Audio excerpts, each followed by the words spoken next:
and it's not as strong or as good as the real thing. I mean, otherwise, I've said to one or two people, I find myself currently so busy and occupied in different ways. I'm still trying to be up and daven at the same sort of time each morning. So for sort of a 6:30, 7 o'clock start, etc., and right the way through till 12 at night and beyond. I said, I'm just so busy just working from home. I'm not quite sure I'm going to find the time to go to shul once shul opens up again. I said it only humorously, of course. And one of the things we can't do is to hear your rapturous laughter at these wonderful jokes that I'm cracking as the Mills to Yichusa in the introduction to the Shiur, but I hope you'll appreciate them nonetheless. I want to refer to something which I have actually forwarded to a few people over the last week or so since the remarkable conversation took place under the auspices of the OU, the Orthodox Union, between Rabbi Ephraim Goldberg, an outstanding Rav in the USA, and Rabbi Lord Sachs, who needs no introduction to any of us, which was moderated by Rabbi Stephen Weil, the executive director of the OU. And one of the things which Rabbi Goldberg referred to in particular in that conversation is the importance of making sure that however good we make the new reality, we don't in some way begin to idealize it beyond that of what reality itself is about. I personally, as those who daven regularly with me in the first minute really close, will know I'm not the quickest of people when it comes to davening. I like to take my time. Davening as an individual gives me that particular luxury, but it's no compensation for actually davening with the minyan. I can phone, be in email contact, have Zoom shiurim, as we do on a regular basis, but it's no substitute for the face-to-face contact. And therefore, this is a tough time. I'm reminded of the story, and this will be the last attempt at humor before we get into the more serious and business side of the Shiur. The story of the two Yiddish grandmothers who in better times were on the seafront in Bournemouth, each trying to überschlag the other with photos of their grandchildren. Suddenly, to their consternation, a third grandmother, Sadie, is walking along the road, and she actually has a buggy with her grandson in the buggy itself, the ultimate überschlag. And as she comes close, the two other grandmas say, Sadie, come over here. Let's have a look at him. Oh, Kanena Hora, gorgeous, lovely. And Sadie says, half embarrassed, half upset, she says, you think he looks good? You should see his photos. Sometimes in life, we make the mistake of thinking almost that we put so much effort into trying to make things as good as they should be, as good as they can be. We shouldn't make the mistake of thinking, however good these shiurim by Zoom will be, and we'll say it's great, you can record them, which you can't do on Shabbos. You can have more people attending them. You can open it out to more people, to men and to women. We should never think, I don't think we ever will think, that this is a substitute for the real thing. And I'm sure all of us can't wait for that moment, when the Almighty will indeed have mercy upon us, all Am Yisrael, all humankind at this particular time, and enable us to resume much more of normal life than we're able to do at the moment. One of the greatest challenges, and it's quite amazing to consider this in the light of the shiur I'm giving tonight on standing up for mitzvahs, is to keep up one's spirits and to make sure that those things that we value and esteem in the good times and good situations should still have a priority and be uppermost in our minds. When I first put this shiur together and delivered it on one occasion previously to our Toshima program at Raleigh Close, when it was possible to do that still in the world of reality, I thought there was a double entendre to standing up for mitzvahs.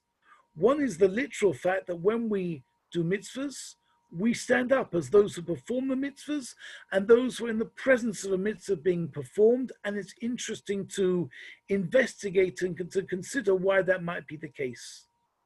But in a broader sense, I also thought about something which is very valid now. And that is standing up for mitzvahs means to stand up for a mitzvah, to be proud about mitzvahs. In recent years, we've seen Chief Rabbi's Shabbat UK, which was built upon the concept of the Shabbos project, but that had actually an earlier genesis, which is often not connected to Chief Rabbi's Shabbat UK or the Shabbos project. When Peter Sheldon was the president of the United Synagogue, he introduced a forerunner of today's Shabbos project and Chief Rabbi Shabbat UK, which was simply keep Shabbats with us, keep Shabbat with us. And what his idea was, he said, sometimes we get so many different Shabbosas which are themed about this important communal concept and this important idea and this idea of commemoration, this idea of celebration. He said, how about one Shabbos in which we actually celebrate Shabbos for Shabbos? And likewise, in a world where there are so many competing priorities, it's possible to lose sight somewhat of the value of a single mitzvah and that which is required to celebrate, to support, to encourage, and to drive forwards the observance of mitzvahs. And that's what I want to explore together this evening in the course of this year. There is one other thing before I go to the actual source sheets, and that is an idea which I shared quite early on at the beginning of the month of Nisan, so it's about a month ago, with my community in one of the several pastoral letters I've sent out over this time, about a very cute couple of minutes little video clip online, which was put together by Natan Sharansky, the former prisoner of conscience, who, as we know, spent nearly 9.5 years in a Russian prison just for wanting to make Aliyah as a Jew to Israel. And we know how successfully ultimately he did that, but the struggle that was involved. And he spent 405 days in solitary isolation. And he therefore sent out a message of how to survive isolation. No one perhaps is better qualified than him to speak about this. And he said 5 points which I drew to my congregants' attention and had some very warm and significant feedback about this. And I'm going to go through them very quickly now because they have a bearing also on how you get a person to value and esteem that which is most important to them in life, and not to forget, not to lose their sense of perspective, their sense of identity, sense of aspiration and direction in life. Firstly, said Sharansky, remember you're not alone. We're part of a huge global battle against a dangerous, invisible, but highly potent enemy. We're in this together. And even if a person may feel isolated, disconnected, and insignificant as an individual incarcerated at home, don't feel that way. Appreciate that every person who, where necessary, self-isolates is actually part of an heroic effort across the globe to stay fit and well, to defeat the scourge of COVID-19, and of course save others also from infection as well as oneself from infection, and as the government keep pointing out in this country, support the NHS as well, enable them to do their work by not being overwhelmed by a flood of cases that need to be dealt with, even though Rahman al-Islam, we know how terribly, painfully awful the effect of this pandemic has already been. And all of us have lost ones who really mean something to us. And we could give this Shiur Nishmas, people who've passed away, and probably spend most of the evening, sadly, just going through those names. So remember, you're not alone. Secondly, don't build plans over which you have no control. So don't sit there thinking to yourself, when is this all going to be over? No one can know that. But said Sharansky, invest your energies, emotions, thoughts on making the most of each day in the interim, to try and ensure that your day has a structure. Read that book you've been meaning to read for months, explore a new venture or hobby in greater detail. Point number 3 says, never to give up on one's sense of humor. Sharansky relates how even in his most difficult moments of solitary confinement, he boosted his spirits by sharing anti-Soviet jokes with his guards. I commented that one can perhaps better understand from where at least some of those 405 days of solitary confinement may have come from. Not perhaps the cleverest thing to share anti-Soviet jokes with one's guards, but that's one of the ways in which he survived. He said, don't give up on your hobbies. He says that he would play over in his mind many hundreds of games of chess and also sing loudly to keep his spirits up as well. Do things which really make a difference, which make you feel good, so long as they're legal, decent, within the bounds of halacha. And finally, feel that sense of connection, not just as we said before in terms of fighting the pandemic, but that we're part of Am Yisrael. We're part of a great big people who have a destiny and a mission. Never forget that, be inspired, boosted, and energized by it. And at almost the same time as Sharansky broadcast his message, there was a beautiful message from Rav Lau Sr., the former chief rabbi of Israel, who reminded Am Yisrael that however difficult what we're having to go through at the moment may be, however painful it is to be without minyanim, the fact that many people had to have Sidorim alone, or if not alone, with much reduced numbers. With everything that's so difficult about being at home and not going out and not going about one's usual business, and the eerie nature of high streets which are almost being left behind, desolate, without people there, and having to go in the shops and keep social distancing, etc., etc., etc. With all of that, we have to remember beautiful phrase which I've often quoted in the name of Lord Chakovovitz: the Jewish people are not novices at the art of survival, and we will get through this. And I hope tonight's shir will be a source of inspiration and encouragement to everybody about standing up for mitzvahs, which really means understanding what it means to celebrate our heritage.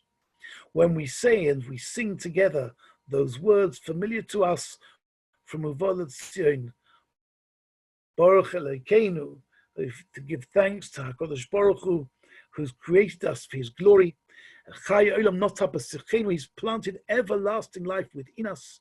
We should know that even through the challenges of the particular situation and circumstance, which just 5 or 6 weeks ago, we could never have imagined where we would have been at this particular point. But by the way, another point of chizuk is, if we've got through these 5 or 6 weeks, we'll get through whatever else is going to come as well.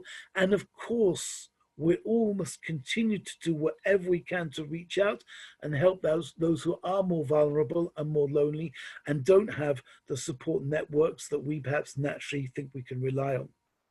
So the first source now, if we can look at that together, please. Source number 1, which is a Mishnah in Bikurim, Perek Gimel, Mishnah Gimel, and perhaps not the natural source you'd look to for understanding what it means to stand up for a mitzvah, what standing up for a mitzvah should all be about. This goes back to the days when they will bring their first fruits to the Beis Hamikdash, the ultimate in non-social distancing, in people coming together, celebrating the bounty the Almighty has given to Am Yisrael in our ancestral homeland, and the success of the crop, the harvest, that which is coming in, being plucked from the trees. So HaKroivim, source number 1, those who came from near and could bring fresh fruits, would bring te'enim va'anovim, figs and grapes. Horachokim mevim groigros u'tzmukim. Those who came from afar would bring dried figs and raisins. Hasher hoilech lifneihem, an ox would go in front of the ukronov mitzupezov. His horns were covered with gold. Va'ateres shel zayis beroshei, and he had an olive wreath on its head. Then we go on to read, a flute would be played ahead of them. So this was as they went on their way up to Yerushalayim with their first fruits. It was a celebratory event. People gathered together. People kept going together with those who were on this particular journey. When they got close to Yerushalayim, they sent messengers ahead of them. They let people know that they were coming with their first fruits to Yerushalayim, and they decorated their first fruits. This was a celebration of that which people were doing in bringing their first fruits from near, from far. Those who came from far brought dried fruits, those from near brought fresh fruits. And the Mishnah goes on to say, those who came to greet those who would bring their first fruits would come out according to the honor due to those arriving. And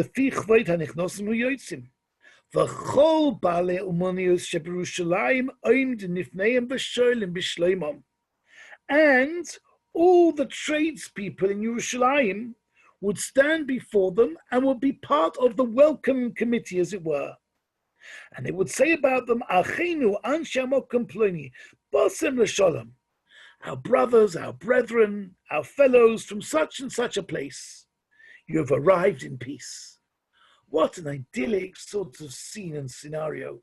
Everybody downing tools, everybody sort of joining in a big shalom aleichem and welcome and encouragement to those who bring their first fruits. The question which emerges, however, from source number 2, a Gemara in Kiddushin, which tells us that ein baalei umonios rishoin lamoid mipnei tamidei chachomim b'shor sha'uskim emlachtom. Tradespeople are not allowed to stand up even in front of great Torah scholars at the time when they're busy with their work. You're working, get on with your work. Asks the Gemara a question from our Mishnah in Bikurim V'alai. Are you not allowed to interrupt your work to show honor for Talmid Chacham and support those who are engaged in mitzvahs and Torah study? Hotnan kol bali umonius shebirushalayim oindim nifneim v'sholim b'shleimam. They would greet them and they would say, as we said in source number 1, our brethren from such and such a place, you've arrived in peace. So there seems to be a contradiction. How can it be that for people who bring their first fruits, a worker can break off from his or her activity in order to greet those who bring their first fruits, and yet Torah scholars walk through the street and you can't show any respect for them, you can't show any way of greeting them, etc., because you've got to keep on working away, not to take time away from your employer? So Rabbi Yossi bar Abin Boyre Kama Chaviva Mitzvah B'Shata. Says Rabbi Yossi bar Abin, we have to understand that the mitzvah of Bikurim is something very special. It's a mitzvah which is taking place at a particular timely moment. In other words, there's an idea that it's its designated time. Torah learning is something which goes on, hopefully to the best of our ability, 24/7.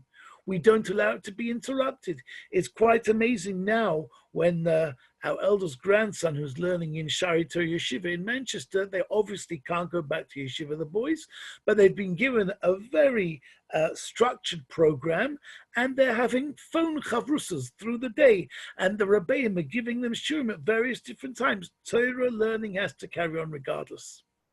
But the very nature of the fact that Torah learning carries on regardless means, therefore, that if we were to tell the workers, yeah, you've got to greet every Torah schooling goes past, they'd be doing almost no work. They'd continue to be greeting Torah scholars, or, as we understand here, the mitzvah of Bikurim is so special because it only happens at a particular time. Says the Gemara, V'dilma shani hosam. Says the Gemara, says Rabbi Yossi bar Abin, yeah, we understand the mitzvah precious designated time, and you can stand up for the people bring their first fruits, but not necessarily for Torah scholars. Dilma shani hosam, maybe there's a difference there. And here we come to a critical point, which I never understood how critical this point was when I first prepared this shiur and put it together and even delivered it for the first time, compared to where we are today. There is a principle, we're going to develop this more in source number 3 presently, that if you ignore, if you demotivate, if you devalue the efforts that a person's making in a mitzvah, these people have come with their bikurim from some distance away, and you're not going to show them full appreciation, kol hakavod, clap for the NHS at 8 p.m. on a Thursday night. What's that all about? It's about showing appreciation that we value something. When else do we last go outside our front doors at 8 p.m. in the evening to offer a round of applause? But kol hakavod, we want to show how much we value and esteem what's being done. With the Bikurim, that's the idea. And if you won't show value for it, you'll demotivate. You'll take people away. And they'll think, maybe next time I shouldn't really bother. It's just too much hassle and nobody really cares. And at a time like this, we have to appreciate how much difference it makes, the idea of standing up for mitzvahs, for ourselves, for other people, to appreciate what's being done. And one of the things, again, I picked this up in the Rabbi Sachs and Rabbi Goldberg conversation that's so important, is everyone's saying, and it's quite right to say it, I spoke about it in my Zoom Shabbos HaKotel Drosha, that if something like this is happening across the face of the globe, there have to be lessons which have to be learned.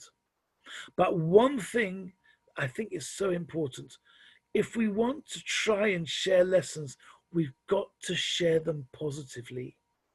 It's no good. We can't take it. If people are going to tell us, oh, we're such a terrible generation. Oh, look what God's doing to us. Look how bad we are.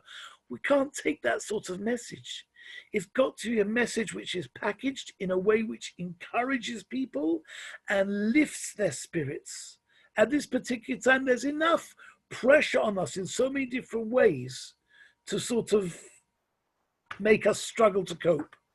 And so, shiurim, and times when we are able to connect and speak with one another, be it by Zoom, be it by Skype, be it to email, text, WhatsApp, whichever medium we be using, try to be positive about things. Try to feed back in the nicest way and to be encouraging, really important. So let's look at source number 3 now. This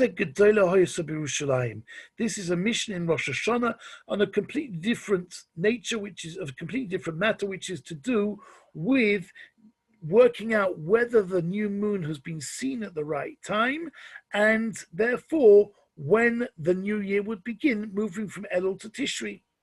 So there was this large courtyard in Yerushalayim, Ubeis Yazik Hoyos Nikris, its name was Beis Yazik, and all the witnesses to the new moon on a monthly basis, particularly relevant that came to Rosh Hashanah, etc., would come there, be gathered there.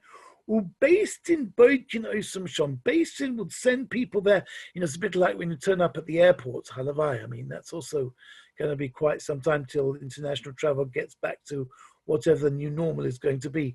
But you turn up for the check-in desk at El Al, and there are the security people there, etc. And, you know, when they come up to you and they bring their little stender towards you and say, can I see your passport? Oh, you feel quite good. You know, yeah, they're taking interest in me. They want to know about me, etc., etc. I'll tell you one very funny story that happened to me. You know, often in security, they ask you questions. They might ask you, which shul do you daven in? And then they'll ask you the name of the rabbi just to see if, you know, you're sort of give a straight answer that it's clear that you're familiar with that shul, you know who the rabbi is. So once a lovely, lovely elderly couple went to us, when they came back, they said, Rabbi Ginsbury, do you know you're really famous? So I said, well, I don't know. Why'd you tell me that? So, oh, we went to the airport and the security stopped us and they said, which shul do you go? I said, really close. They said, who's the rabbi there? I said, Rabbi Ginsbury. And they let us through. I realized what the security protocol at play was there. But nonetheless, you know, everybody likes to be taken account of. When the witnesses came, they didn't take the first 2 witnesses. Great, we got the witnesses, and tell all the other people who turned up, we don't need you guys, go home. They were particular to check them out, and they made great meals for them there. Bishvil sheyu regilin lovei, in order that they should be attend regularly. They shouldn't feel that their efforts had been ignored or their efforts had been considered as insignificant. If people are trying to help, if people are trying to play their part, make them feel good about it. And we find a similar idea in the next Mishnah, where it goes on to say that if they found a pair of witnesses whose evidence was consistent, we can accept their testimony and the new moon is proclaimed. Then the Mishnah goes on to say a very important final sentence in source 3, the last line and a half. Ushar kol azugus, all the other pairs of witnesses, shoylin oisun roshi devorim, they would ask outline facts of that which they'd seen. Lo shoyutzrichin lohem, not because they needed them, elo kadesha lo yetsu b'pachi nefesh shiur gilin lovei. They shouldn't depart with a sense of frustration, with a sense of disappointment, that they would come back on a future occasion, they would attend regularly. We need human beings. We all need to be motivated and encouraged. And part of the standing up for mitzvahs, as we'll see later on in the course of the Shiur, is not just to stand up for those who are, for the mitzvah that's being performed, but those who are performing the mitzvahs as well. We need to know that when we do a mitzvah, when we do something which is of spiritual, religious, cosmic significance, that people appreciate it, that it's got a value. That's the idea of a yeshakayach. That's the idea, perhaps even sometimes, of a l'chaim and a kiddush, that we want to acknowledge, we want to recognize, we want to appreciate. And standing for mitzvahs, we'll see, is associated with this. So to come back to our Mishnah in Bikurim in source number 4, the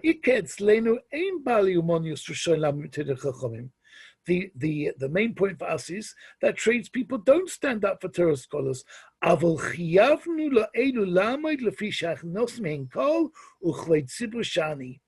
Says the Mishnah here, and the commentaries we'll see in a minute, that we have an obligation to stand up for those who come in with their fruits, because they are kahal, they're a gathering. Covered Sibur Shiny. This is a whole gathering of people who've met on the road, come together to bring their first fruits, and we've got to show honor to the community. This is different to what we've seen previously in sources 2 and 3. This is a new idea, Covered Sibur Shiny. And the Gemara in Yerushalmi in Bikurim says, I rejoiced, they said, the posuk from Tehillim, I rejoiced when they said to me, go up to the house of the Lord. In Yerushalayim, they said a collective verse. We're no longer individuals just coming with our Bikurim. We've become a group of people. This is a fascinating new idea introduced by the Rambam in his Pirush HaMishnayos to this Mishnah in Bikurim, who says that the idea of showing recognition, appreciation, standing, stopping what one's doing to acknowledge those who bring Bikurim, is in order to acknowledge a group of people engaged in a mitzvah, not an individual, a group of people. We'll come back to these ideas and draw the strands together later on. The Bartanura, Rabbi Vadim Bartanura, the famous commentator on the Mishnah, says on that Mishnah in Bikurim, again, dealing with the same question, that source number 5, even though tradespeople do not have to stand up for Torah scholars, when they engaged in their work, in order, adds the Baal Tanura, they shouldn't be idle from their work, they shouldn't be non-productive. They had to stand up because of those who brought Bikurim. So the Bar Tanura is picking up on something we saw in source number 2 previously, where we saw that there is the idea of Chaviv Mitzvah B'Shata, the Gemara in Kiddushin Rabbi Yossi Ba'avin, we saw previously in source number 2. The Baal Tanura picks up on this, and then he goes into something else, which gives us a greater understanding of the way in which we deal with mitzvahs as a whole. Mitam zeh, for this reason, we stand up when, unfortunately, a levaya, the deceased, is brought into the room. We stand up in order to show respect for the mitzvah of Kovod HaMeis. And lahavdil, the very opposite end of life, literally a cradle to grave, when the gefatzers bring in the child to bris milah, everyone stands up again. This is to show likewise respect for a mitzvah which is being carried out, a designated mitzvah at its particular time. Okay, so we've seen 2 or 3 approaches now to be able to distinguish between the concept of standing up for those who bring the Bikurim, and yet not standing up for Talmidei Chachomim when was engaged in work. Now, in source number 6, we're going slightly laterally away from the line of thought we've developed so far, and this is based on a pasuk in Vayikra, where we're told that this is actually asked by the Yerushalmi in Bikurim, V'lo yechein tani, we haven't learned this. It says, Tokum, you'll stand up, v'odart, and show respect, ma'kima she'ein bo chisoron kis, af hidur she'ein bo chisoron kis. Just as when you rise, it doesn't occasion a financial loss, so similarly, the showing of respect, and this means whether one's doing a mitzvah or whatever it may be, showing of respect to a person, the performance of mitzvah, shouldn't entail a financial loss. Shinaya hi hacha shehi achas lekitzim. So in effect, the Yerushalmi is asking a question: how can I stand up for people who bring bikurim when it may entail a financial loss? After all, we've learned from this source in Vayikra 1932 that one does not stand up or does not pull away from doing something when it entails a financial loss, even to show respect for a mitzvah. So the answer which is given here is an answer we haven't seen so far, neither in the Bar Tanura, nor in the Pirush HaMishnayis Le Rambam, nor in the other Meforshim on the Mishnah that we've looked at. And the Yerushalmi says it's a mitzvah which is achas lekitzim. It only comes on a very occasional basis. It might be a little bit like the Gemara in Kiddushin, chaviv mitzvah b'sharta, we'll see. Rabbi Yossi bei Rabbi Bun b'shem Rabbi Huna b'Rabbi Chia bei Urei Kama Godel Kirch Shloisei Mitzvah Shem Nei Zoken Einondim Nei Oisei Mitzvahs Eimdin. Now, what we're saying in the Yerushalmi is very interesting. Rav Huna bar Chia has extended the idea of standing up for those who bring bikurim beyond that just simply of bikurim, and saying that it applies to any person who's doing a mitzvah. Mibnei zokin einoim din, to show respect to Torah scholars and elders. We don't do that whilst working, but someone who's doing a mitzvah, you do that for. Omer Rabbi Yossi bei Rabbi Bun, continuing now with source number 6, he said, Ilin de kaimin min kumi mesa, loy min kumi mesa in kayom. It's a fascinating thing.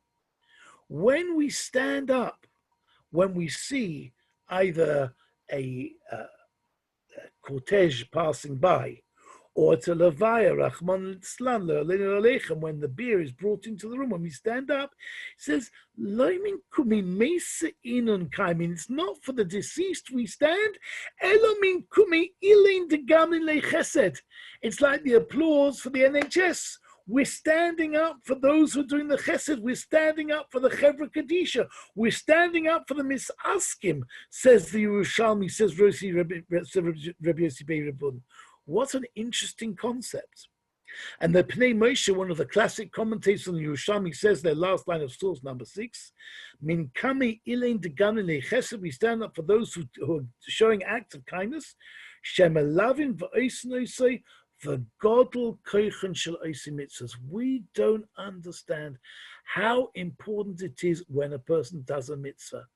A person who sat at a Seder table by themselves and still asked the Manishtana and went through the Avodah Hayinu and had their Arba Kosas and their Matzah and their Morer. I don't know how I can do this to each and every person, but they deserve a special Yeshkoyach. Kama ilein de gamile chesed melavnos nizu godel koichen shel oisei mitzvahs. We need somehow or another to recognize and to celebrate the efforts that people made as individuals or much smaller gatherings, still to enhance their Seder table, still to plan and prepare to best possible effect, and however hard it was, nonetheless to celebrate the mitzvahs. That is what is a great challenge in life. Now, in source number 7, I am not, when you say about somebody, so-and-so is my best friend, it's not always the best way of introduction. I'm going to quote you a source of Tanya, but I am not a Chabadska. I'm a great admirer of Chabad, some of my best friends, as they say, etc., etc., etc.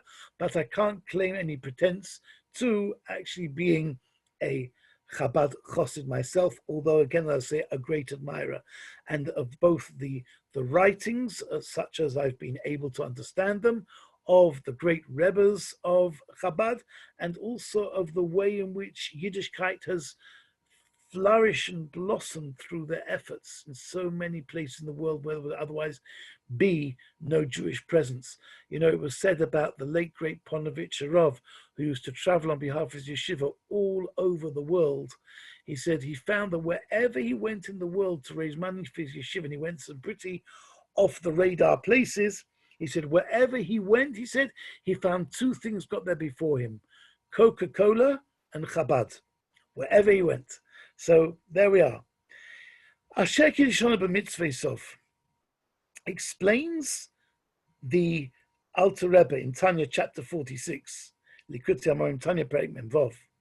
What's the meaning Asher Kiddushana b'mitzvah sof? When we say HaKadosh Baruch Hu sanctified with his mitzvahs, he says this is Ka'odam HaMakadesh Isha Yos Muchedes Imo B'yichud Goma. He says just like when a man marries a woman, to designate the two of them together as being, the Americans say it quite well, to be an item, to be together. So exactly like that, and how much more so with no limit, is the special nature, the designation of the divine soul which engaged in Torah mitzvahs. Al the yichud hanechesh v'iskalus ba'or ein sof baruch hu, through the designation, through the full focus of the soul, and it's being bound up with an infinite light of that which is the divine itself. Hari hi b'madlas madregas kedushas ein sof. That neshama itself reaches up and suddenly becomes something which is elevated with almost an unbounded sense of connection to the divine. Madregas kedushas ein sof baruch hu mamash me'achashim isyachedes miskaleles b'yisparach v'oylo achotim b'yodro. It's almost as though at that particular moment, when you do a mitzvah lishma with full kavanah, altruistically to fulfill the will of Hashem, you become like one with Hashem. And that's why Chazal, Sukkah Gemara Chavtes, says that you've got to stand up in front of anybody who's oisik b'mitzvah, source, end of source 7, even if that person may otherwise be considered as an ignoramus and unlettered.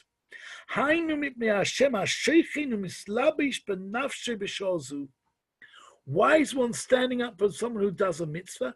Not just to celebrate the mitzvah and that the mitzvah is being performed, but the respect for an individual who comes and engages with the mitzvah and clothes his soul at that time with being absolutely bound up with the divine. We know that just like when you tie a ship up at the dockside, depending on how well the ropes have been tied, the ship may pull away, come a little bit closer, etc. When we do a mitzvah full on, with full intention, with full focus, full concentration, full connection, we are like that ship which is absolutely tied up solidly against the dockside.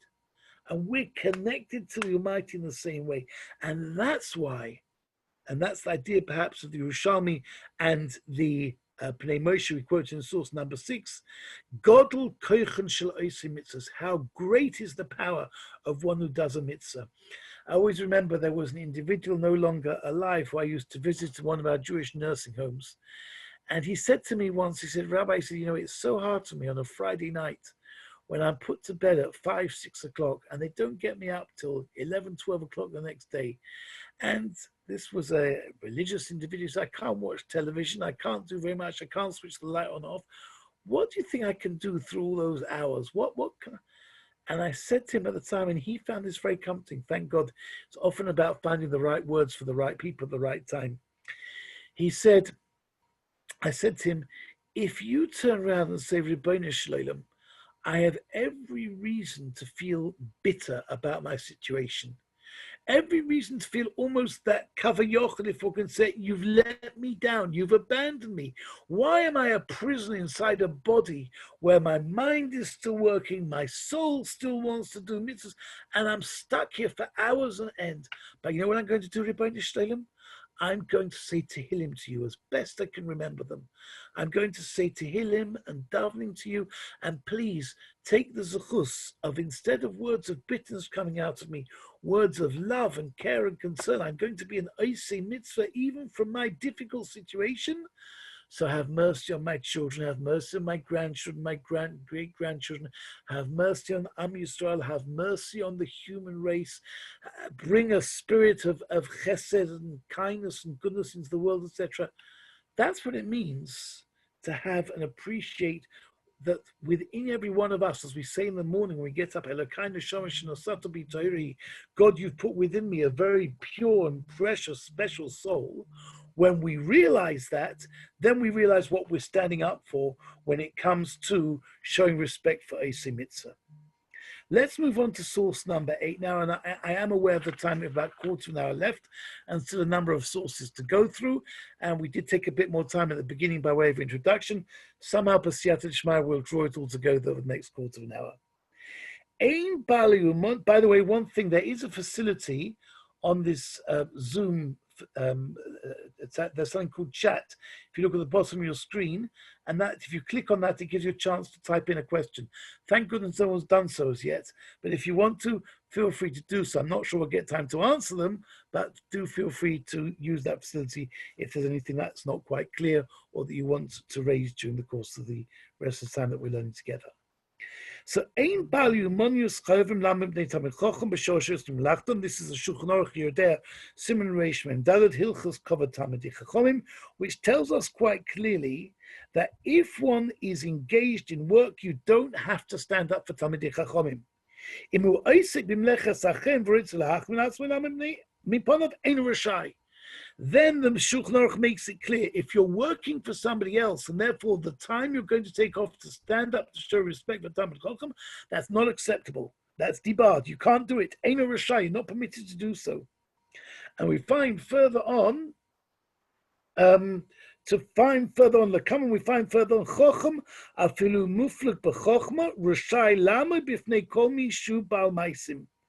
Fascinating thing, but the Talmid Chacham is allowed to stand up. It's not beneath his dignity to stand up for someone who is a Baal Maisim. This is the Ran, Rabbeinu Nissim, one of the early Rishonim, name of the Rambam.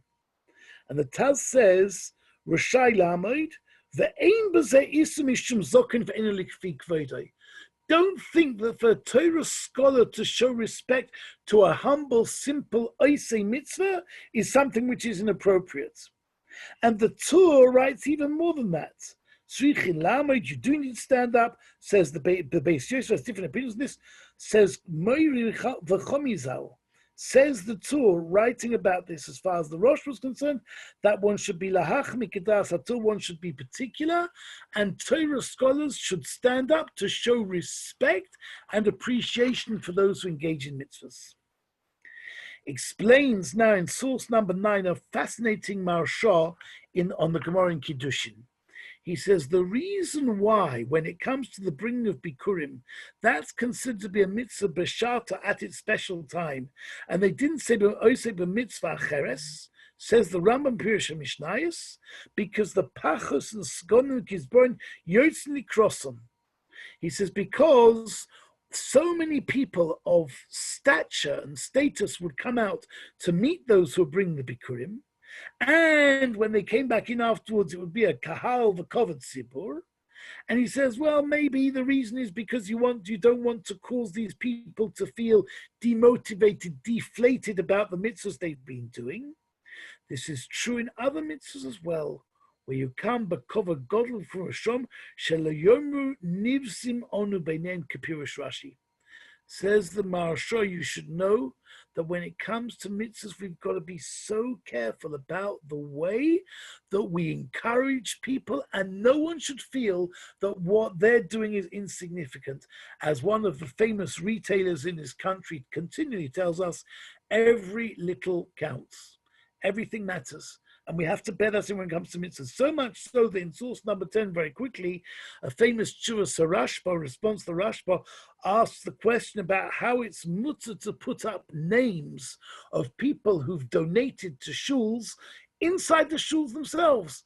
Shuls are supposed to be dedicated to the honor of Hashem. And we put up these great big plaques acknowledging that so-and-so has donated this, so-and-so has donated that. The answer is, not to close the door in the faces of those who otherwise perform mitzvahs. You can get mitzvahs being performed quite simply because people see, you know what? You perform a mitzvah, people value it. And at this time, again, I stress this, if there's anything that you can take away from this year, I hope there'll be lots of things to take away, but anything in particular you can take away, it is to appreciate how much we need to be proud of the efforts we're making at this time and that others are making at this time, and that we need to have that good word, that encouraging word for one another. In source number 11, I'm not going to go through that in full detail because of time constraints this evening, but it's a fascinating insight of Reb Chaim Kanievsky Shlita, should be well in his Sefer Derech Emunah, on the Rambam in Hilchos Bikurim, where he draws together the strands of all of the different reasons we've given to show respect to those who bring Bikurim, and to make sure that, as he says at the very end there, it's a mitzvah bola kitzim, it's a mitzvah which happens occasionally, gamu kovod harabim, it's an honor for a group of people, for the public, lochein chivu lamud b'neihem. We need to create a culture of standing up for mitzvahs. And that doesn't just mean physically to stand up when mitzvahs are done, both for the mitzvah that's being performed and also in honor of the people performing the mitzvah, but we need to create and reinforce. It's like a perfect feedback loop. We need to continually, yeshakach, we need to reinforce every time a mitzvah is done to get it reinforced, take it further forwards. Let's see if we can just get through the last three sources here. Source number 12. The Gemara in Kiddushin and in Chulin Pelek Trefus, we've said before now that the Baal Yumonius, the tradespeople, can't stand up for people who are Torah scholars, but the people engaged in mitzvahs, you can stand up for them. Chaviv mitzvah shata. Asks the Chasam Sofer in Parshas Kisei an amazing question. Wait a minute, he says, isn't Talmud Torah a mitzvah? Talmud Torah keneged kulam. So what's all this stuff about, we say mitzvah b'shata, and the Torah paskin before, that you have to stand up ahead of even people who are themselves Torah scholars, have to stand up people who do mitzvahs? Why is Torah learning itself not a mitzvah? It's the greatest mitzvah. Talmud Torah keneged kulam. It's a fascinating thing. He says, Talmud Torah, a true Torah scholar, his mind is continually engaged with thoughts and words of Torah. He's constantly working out. We're saying Kriyas Shema,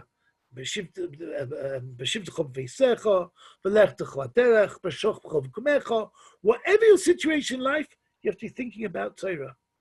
He says there's a difference between what the Chasam Sofer calls hero Torah, thinking about Torah, and dibur and maisa, speaking it out, and to stand up before somebody, it has to be mitzvah b'shata. Just because the person is a Torah scholar doesn't necessarily equate in terms of the respect you would show that person to somebody who's actually doing a mitzvah. And we can understand that with the basis of the Baal HaTanya previously. When you're actually doing the mitzvah, the fire, the zeal, the enthusiasm, the commitment with you to do the mitzvah means that you are kavayochel, absolutely at one with the Almighty, and one has to show respect for that connection that's being made. Source number 13 from the Chochmas Odom Yishar Simcha Hilchos Avelos, he says that if a person is roya sameis ve'enim l'aveo ov mishum leg l'rosh b'aniduhu, says if you see a person, you see unfortunately a Levaya taking place, and you don't make an effort to accompany that individual, it's loig l'roish, banidoihu. You're considered to almost have scorned the one who's not able to do mitzvahs himself, and you deserve to be excommunicated. Lefochus laveo arba amos, at least walk 4 cubits, walk a couple of meters. Mokum shein tzorich lavosim kol mokum tzorich lamim funov. Even if there's some reason why name won't require you've got to walk, actually go to Levaya, at least stand there, stand still to show some respect. There used to be the idea in the streets, if a cortege was passing by, a person would doff their hat, stand there, show respect. Doesn't quite happen the same way nowadays, but maybe that's something which needs to be reinstituted. This is the same idea we saw before in source number 6. This is not just simply one standing because of the one who is doing the mitzvah, as we saw that in Yerushalmi in the Pnei Moshe, that you're standing up not just for the mitzvah which is being done on the mace. People put efforts into performing mitzvahs. We need to recognize that the hidden heroes in society in performance of mitzvahs. Shem ois mitzvah, chena din bechol dvar mitzvah shodom misasik b'tzorech lamei b'lefonov. Standing up for mitzvahs is not just for the mitzvah itself.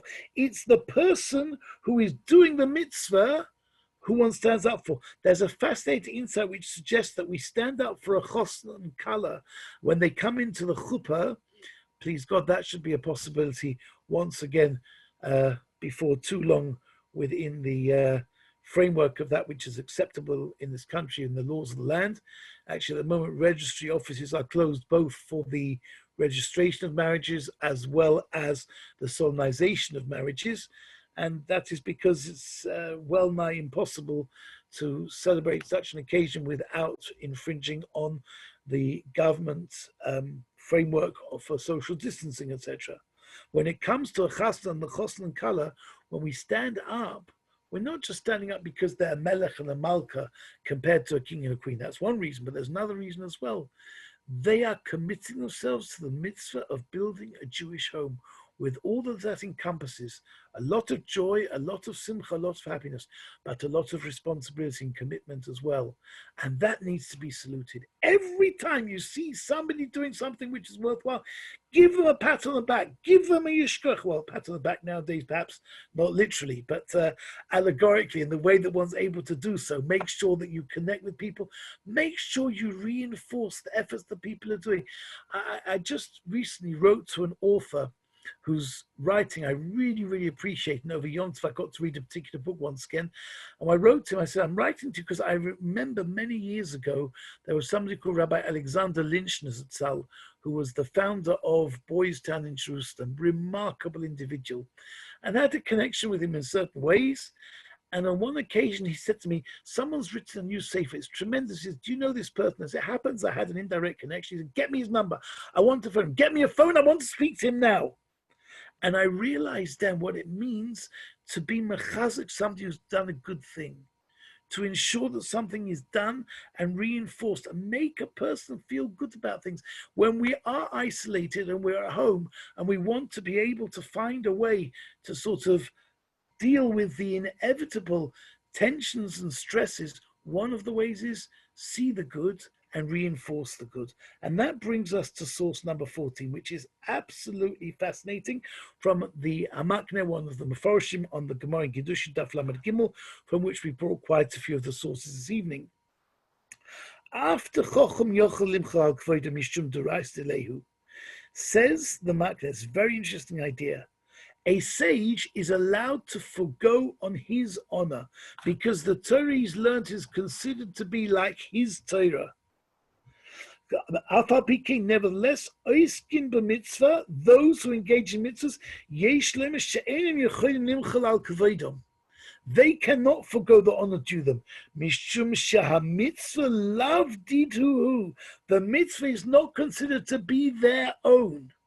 Bringing again the idea of the Balatanya that we said before, that when you engage in a mitzvah, you are ad idem, you're at one with the Almighty.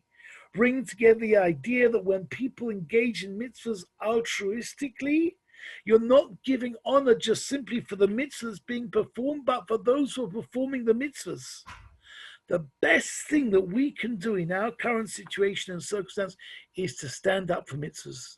Not to feel that somehow or another the Almighty has put us into this situation because, as it were, He's simply angry with us and has abandoned us and is just putting us all in solitary confinement, but rather to take out from this situation whatever we can. Yes, if there are things we've got to put right and things we can strengthen and things we can improve, of course we've got to do that.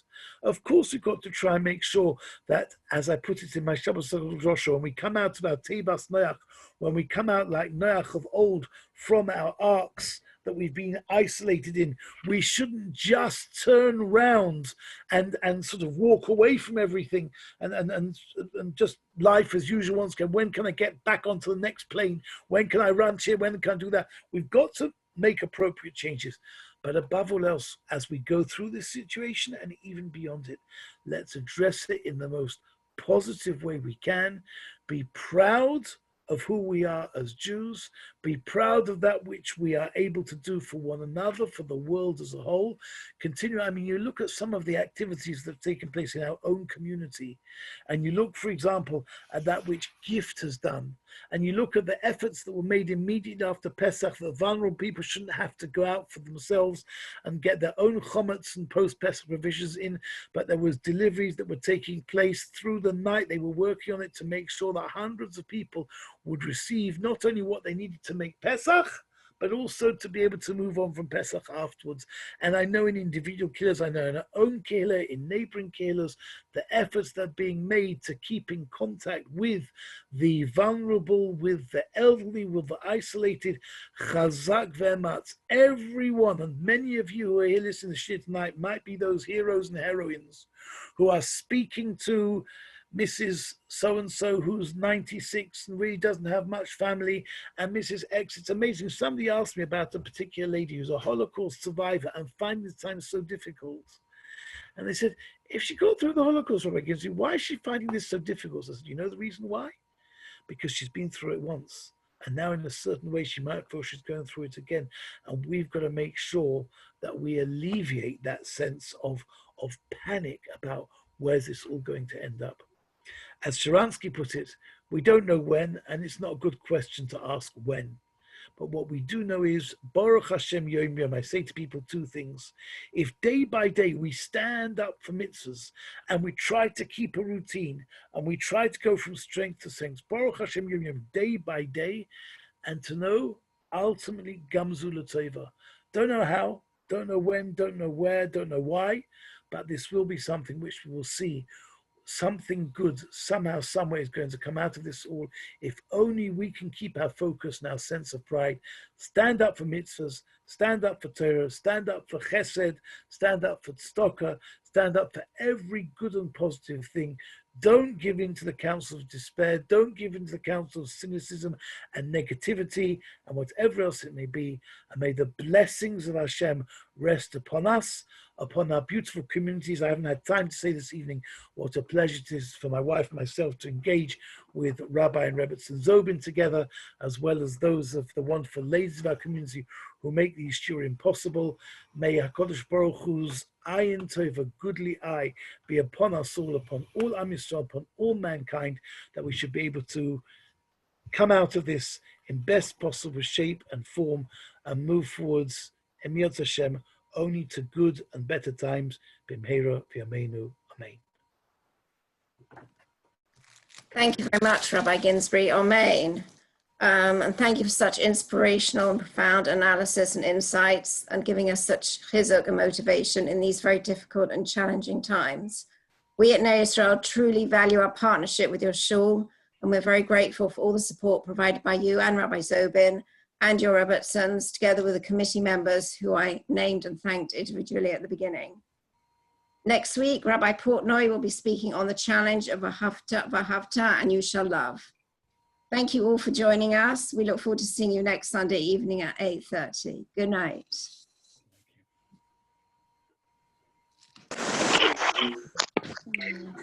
Studying in London. You phoned me twice. I don't know why. I had told you there was a show at 8:30, but never mind. Yeah, but you phoned me at 9 o'clock in the middle of the shift. I should have written you a note like the other one. I don't mind. No, it's all right. I'm just trying to get out of the meeting. That's all. Thank you, Anna. Shall we just close now? Yeah, just No, that means. thank you. You're sat in the live carriageway, obstructing traffic dangerously, and you're sat on mobile phone. When you're literally hundreds of yards away from where you could have pulled over safely, you've got no good flashing on for any other reason than you just happen to be on the phone.